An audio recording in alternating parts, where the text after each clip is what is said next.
Kita ke informasi pertama, pemirsa, pemerintah meyakini rasio perpajakan masih berpotensi untuk terus ditingkatkan. Rasio perpajakan Indonesia ke depan diperkirakan dapat mencapai 13%.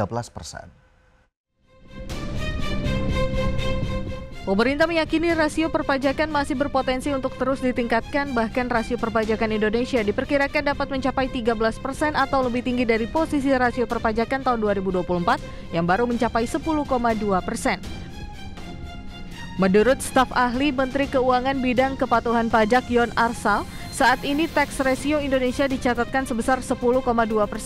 Namun jika menyertakan PNBP SDA sekitar 2% dan pajak daerah 1,5%, rasio perpajakan Indonesia sudah mencapai 13,7%. Meski demikian, rasio perpajakan sebesar 13% belum termasuk dalam standar rasio pajak yang ideal. Lantaran dalam acuan Lembaga Dana Moneter Internasional, untuk mencapai rasio pajak yang berkelanjutan, minimal rasio pajak harus mencapai 15%.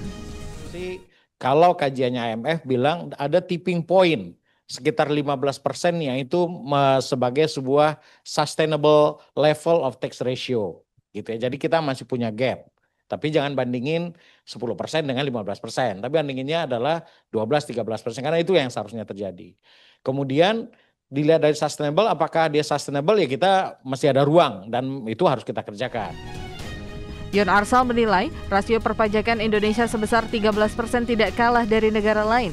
Sebab rata-rata rasio perpajakan negara berkembang masih di bawah 15%. Jakarta, Tim Liputan IDX Channel.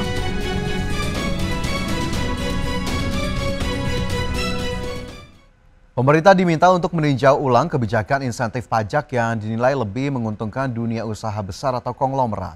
Berdasarkan temuan Selios, sekitar 137 triliun rupiah dari sekitar 500 triliun belanja perpajakan banyak dinikmati para konglomerat.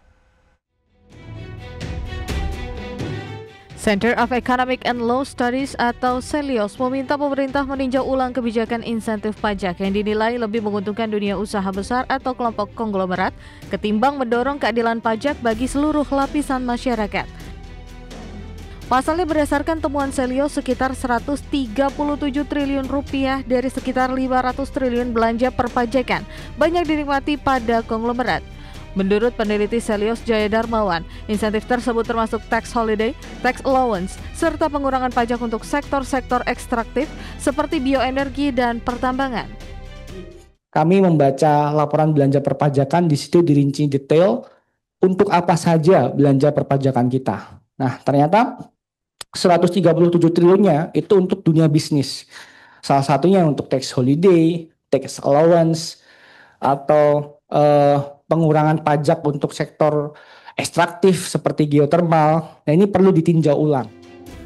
Selios menilai insentif yang justru dimanfaatkan para konglomerat dan dikombinasikan dengan 10 usulan pajak baru senilai 388,2 triliun rupiah yang menyasar para orang super kaya bisa menjadi alternatif penerimaan baru negara.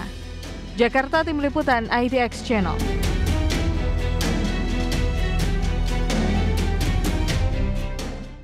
Otoritas Jasa Keuangan menegaskan pentingnya langkah mitigasi yang tepat di tengah meningkatnya kinerja lembaga pembiayaan, perusahaan modal Ventura, lembaga keuangan mikro dan lembaga jasa keuangan lainnya atau PVML.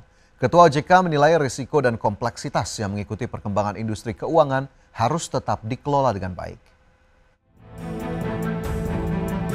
Otoritas Jasa Keuangan menekankan pentingnya langkah mitigasi yang tepat di tengah meningkatnya kinerja lembaga pembiayaan, perusahaan modal Ventura, lembaga keuangan mikro dan lembaga jasa keuangan lainnya atau disingkat PVML. Menurutnya, meski inovasi dan kreativitas di sektor ini memunculkan berbagai terobosan produk pembiayaan, hal tersebut juga membawa risiko dan kompleksitas yang harus dikelola dengan baik. Hingga Juni 2025, OJK mencatat aset sektor PVML tumbuh 4,02% secara tahunan menjadi 1.049 triliun dengan 742 entitas pelaku industri. Penyaluran pembiayaan juga meningkat 4,3% secara tahunan menjadi 955 triliun, terdiri dari pembiayaan konvensional sebesar 844 triliun atau 88% dan pembiayaan syariah 111 triliun. Sektor ini pun turut berkontribusi pada pembiayaan UMKM senilai 272 triliun. Mahendra mengakui adanya beragam risiko mulai dari risiko kredit di perusahaan pembiayaan hingga keberadaan pinjaman online ilegal. Untuk itu Mahendra menekankan bahwa risiko dan kompleksitas tersebut harus dikelola, bukan untuk dihindari. Bukan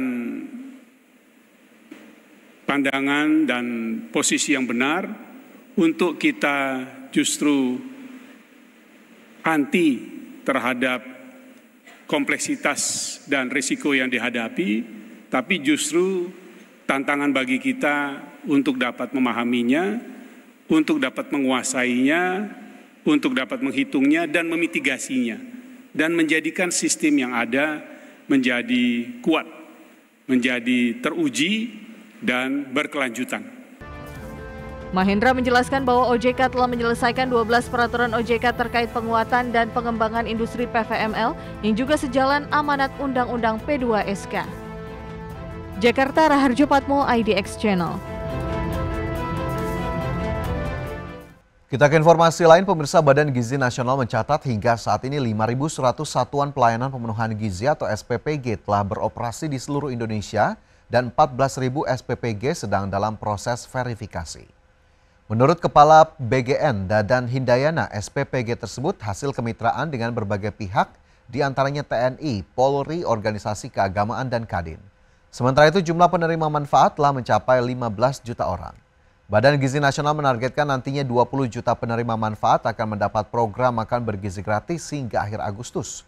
Menurut Dadan, serapan anggaran program makan bergizi gratis yang bersumber dari APBN hingga saat ini telah mencapai 8,2 triliun rupiah. Penerima manfaat sekarang ini sudah dilayani oleh 5.103 satuan pelayanan pemenuhan gizi.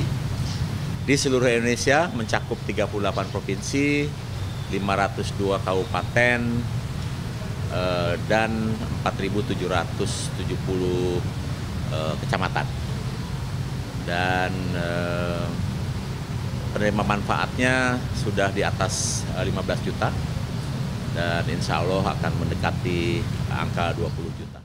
PT Garuda Metalindo Tbk, emiten komponen otomotif, tengah menargetkan pertumbuhan ekspor sebesar 30% pada tahun 2025. Strategi ekspansi pasar dilakukan dengan fokus memperkuat penetrasi di kawasan Eropa dan India yang dianggap sebagai pasar dengan potensi besar untuk industri otomotif. Pada paruh pertama tahun ini nilai ekspor Bolt tercatat tumbuh hingga 35,8% year on year, mencapai 58 miliar rupiah. Peningkatan ini terutama didorong oleh permintaan yang kuat dari pasar Jerman dengan pertumbuhan 23,1% dan pasar India yang naik sebesar 30,7% secara year on year. Produk utama berupa komponen dan pengikat berkualitas tinggi menjadi andalan perusahaan dalam penetrasi pasar ekspor. Bolt terus mengembangkan jaringan pasar ekspor dan menjaga kualitas produk agar sesuai dengan standar internasional. Fokus pada peningkatan kapasitas produksi dan inovasi teknologi diharapkan dapat mendukung perusahaan dalam memenuhi permintaan yang meningkat sekaligus membuka peluang di pasar lain yang potensial. Dengan strategi agresif memperluas jangkauan pasar ekspor, PT Garuda Metalindo tetap optimis mampu mendorong pertumbuhan berkelanjutan di tahun 2025. Langkah ini diharapkan memperkuat posisi Bolt sebagai pemain utama komponen otomotif di pasar global. Berbagai sumber untuk IDX Channel.